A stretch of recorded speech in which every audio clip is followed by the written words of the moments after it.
Hello అండి. ఈ episode చాలా ఇంట్రెస్టింగ్‌గా ఉండబోతుంది. మిస్ అవ్వకుండా కంప్లీట్‌గా చూడడానికి ట్రై చేయండి. వీడియోలోకి వెళ్ళినట్లయితే బయట బండి తుడుచుకుంటున్న సూరజ్ దగ్గరికి జ్యోత్స్న వచ్చి మాట్లాడుతూ ఉంటుంది. ఏరా లగేజ్ ప్యాక్ చేసుకోవడం అయిపోయిందా? ఇంట్లో అందరికీ చెప్పెళ్తావా? చెప్పకుండా వెళ్తావా? అయినా ఎలా చెప్పెళ్తావులే ఇంత అవమానం జరిగాక అని అంటే, ఎక్కడికెళ్ళాలి? ఎందుకెళ్ళాలి? అని అడుగుతాడు సూరజ్. ఇంట్లో నుంచి బయటికి ఈ ఇల్లు వదిలేసి వెళ్ళిపోవాలని అనుకుంటావు కదా నువ్వు అని అంటే, ఎందుకు అని అడుగుతాడు. ఇంకెందుకు, మా తాత నిన్ను కొట్టి అనవసరంగా అవమానించాడు కదా, అంత అవమానం జరిగిన తర్వాత ఎవరైనా ఇంకెక్కడ ఉండాలనుకుంటారా అని అంటుంది. నువ్వది అవమానం అనుకుంటున్నావు, నేనది అభిమానం అనుకుంటున్నాను. మీ తాతకి నా మీద నమ్మకం ఉంది, నన్ను చేరదీశారు, నాకు ఫుడ్ పెట్టారు, ఇల్లు ఇచ్చారు. మంచి వాళ్ళు అయితేనే ఆఫీస్ నుంచి ఇంటి వరకు తెచ్చుకుంటారు, చివరికి ఇంట్లో ఉండమన్నారు. ఇంకేం కావాలి? అది నమ్మకం. ఒక చెంపదెబ్బ కొట్టినంత మాత్రాన నమ్మకం లేనట్టు కాదు అని చెప్తే, నువ్వు అందరినీ బాగా అర్థం చేసుకుంటావురా అని అంటుంది జ్యోత్స్న. అందరినీ బాగా అర్థం చేసుకుంటాను, నిన్నైతే అర్థంగానే చేసుకోవాలనుకుంటున్నాను అని అంటే, అరే ఎన్నిసార్లు చెప్పాలరా, నా దగ్గర అయితే నువ్వు ఇలా మాట్లాడుతున్నావు, నేనేదో టేక్ ఇట్ ఈజీగా సరదాగా తీసుకుంటున్నాను, కానీ ఈ మాటలు ఎవరైనా వింటే అని అంటే, టైం వచ్చినప్పుడు అన్నీ అవే బయటపడతాయి బంగారం, నిన్నైతే పెళ్ళే చేసుకుంటా, కావాలంటే చూడు అని అంటే, అనవసరంగా వాక్కు, నాలాంటి దాంతో పెళ్ళంటే నువ్వు జీవితాంతం బ్రహ్మచారిగా మిగిలిపోవడం బెటర్. ఏ తదాస్తు దేవత వినిందనుకో నాకు ఒక తలనొప్పి అవుతుంది అని చెప్పి అక్కడి నుంచి వెళ్ళిపోతుంది. మనల్ని కలపడానికి ఏదో ఒక తదాస్తు దేవత ఉంటుంది. అమ్మా తదాస్తు దేవత, మమ్మల్ని కలపడానికి నువ్వే ఈ భూమి మీదకి రా అని అయితే పిలుస్తాడు. ఇంతలోనే ఓ కొత్త క్యారెక్టర్ అయితే ఎంట్రీ ఇస్తుంది. తన పేరే మాలిని. తనైతే ఒక రెస్టారెంట్కి వచ్చి కాఫీ తాగుతూ ఉంటుంది.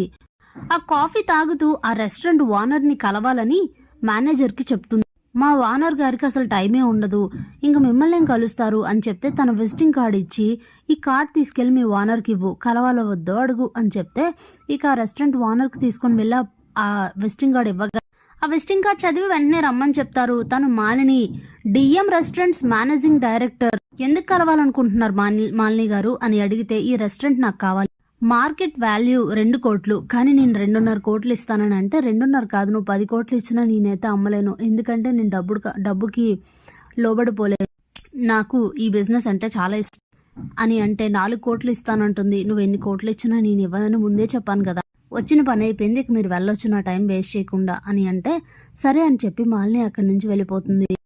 ఇంతలో రాత్రి అవుతుంది. శివనారాయణ ఇంట్లో దీప, కార్తిక్ తో సహా అందరూ కూడా కూర్చొని మాట్లాడుకుంటూ ఉంటారు. ఇంతలో సూరజ్ అయితే అక్కడికి వస్తారు. ఏంటి సూరజ్ ఇలా వచ్చావు అని శివనారాయణ అడిగితే, సార్ మీ ఫ్యామిలీ టైం డిస్టర్బ్ చేసినట్టున్నాను, నేను మళ్ళీ వస్తానని చెప్తాడు.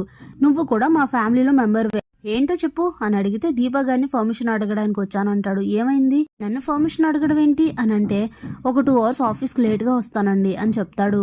సరే 2 రోజులు కాకపోతే 2 గంటలు కాకపోతే 2 రోజులు లేట్గా రా, నిన్నెవడు అడిగాడు అని అడుగుతుంది జ్యోత్స్న. నేను ఏదైనా పర్ఫెక్ట్గా చేయాలనుకుంటాను అని చెప్తాడు సూరజ్. ఇంతలోనే పారిజాతం కార్తీక్ పక్కనే కూర్చుంటుంది. అప్పుడే ఈ సూరజ్ 2 గంటలు లేటుగా వస్తానన్నాడంటే ఏదో ప్లాన్ చేసి ఉంటాడ్రా, నాకేదో డౌట్గా ఉంది అని అంటే, నీకెలా తెలుసు పారు అని అడుగుతాడు కార్తీక్. జ్యోత్స్నతో ఒక రేంజ్లో ఆడుకుంటున్నాడా అని చెప్తాడు. అదేంటో నువ్వు అడగరా అని అంటే, నువ్వే అడగచ్చు కదా అని అంటాడు. మీ తాత నా తోలు తీస్తాడు నేను అడిగితే, నువ్వు అడగరా ప్లీజ్ రా అని అంటే, సరే అని చెప్తాడు. అప్పుడే సూరజ్ దగ్గరికి వెళ్ళి, బ్రదర్ నీకు ఇల్లు ఆఫీస్ తప్ప ఇంకెవరూ లేరన్నావు కదా, ఎందుకు 2 అవర్స్ టైం అడుగుతున్నావు అని సరదాగా అడుగుతాడు. చెప్పడానికి కొంచెం ఇబ్బందిగా ఉంది బ్రదర్, అదే అమ్మని కలవడానికి అని అంటాడు. ఒక్కసారిగా షాక్ అయిపోతారు అందరూ. అమ్మ అని అంటే, అదే అమ్మవారిని కలవడానికి, అదే అమ్మవారి ఆ దర్శనం కోసం గుడికి వెళ్ళాలని అనుకున్నాను, ఎందుకో అందుకే అలా వెళ్ళడానికనే 2 అవర్స్ పర్మిషన్ అడిగానని అంటే, ఓహో గుడికా, సరే సూరజ్ అయితే వెళ్ళిరా నీ ఇష్టం అని చెప్తుంది దీప. ఇక అక్కడి నుంచి వెళ్ళిపోతుంది. కొంచెంలో కవర్ చేశాను కాబట్టి సరిపోయింది, లేదంటే ఎవరు లేరు, నాకు అమ్మలే వచ్చింది అనుకునేవారు. రేపు వెళ్ళి అమ్మని కలవాలి, తనేమో నన్ను కలవాలి రమ్మంటుంది కదా, వెళ్ళాలి అని అనుకుంటూ ఇక అక్కడి నుంచి వెళ్ళిపోతాడు. మరుసటి రోజు మార్నింగ్ రెడీ అయ్యి ఇంకా ఒక టెంపుల్కి అయితే వస్తాడు. అక్కడికి మాలిని కూడా వస్తుంది. వెంటనే కొడుకుని చూసి చాలా హ్యాపీగా ఫీల్ అవుతుంది. ఎలా ఉన్నావు నాన్న, ఏంట్రా ఇలా అయిపోయావు అని అంటే, నేనంతా బాగానే ఉన్నాను, నాకేం ప్రాబ్లం లేదు, శివనారాయణ తాత ఇంట్లో అంతా కంఫర్ట్గానే ఉంది, అందరూ బాగానే చూసుకుంటున్నారు అని అంటే, ఏమనాలో అర్థం కావట్లేదు, నిన్ను వెళ్ళి వాళ్ళ ఇంట్లో ఉండడం ఏంట్రా అని అంటే, తాతకి మాటిచ్చాను కదా తన కూతుర్ని తనతో కలుపుతానని, మరి ఆ మాట నిలబెట్టుకోవాలి కదా అని అంటే, బాగానే సెటిల్ అయ్యావు నాన్న, మీ అత్త మనతో కలిస్తే సంతోషమే, సుమిత్ర చాలా మంచిది, ఆ కుటుంబంలో అందరూ మంచి వాళ్ళే. అనుకోకుండా మీ తాతకి వాళ్ళకి ఏదో వైరాలు జరిగాయి కానీ అంతకుముందు ఫ్యామిలీ అంతా బాగానే కలిసి ఉండేవారని చెప్తుంది. నేను ఆ ఫ్యామిలీలోకి వెళ్ళడానికి కొత్తగా రీజన్స్ ఏం వెతుక్కోలేదమ్మా. మొదట అయితే మేము అనుకోకుండానే నాకు జ్యోత్స్నకి చాలా గొడవలు జరిగాయి.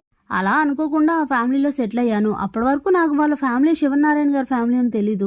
ఆ తర్వాత జ్యోత్స్న రెస్టారెంట్స్లో ఉన్నాను తాత అని చెప్పినప్పుడే మన తాత చెప్పాడు, జ్యోత్స్న రెస్టారెంట్స్ వాళ్ళే మన సుమిత్ర అత్త మన వాళ్ళే అని చెప్పాడు. ఆ తర్వాతే స్టోరీ అంతా అర్థమైంది నాకు.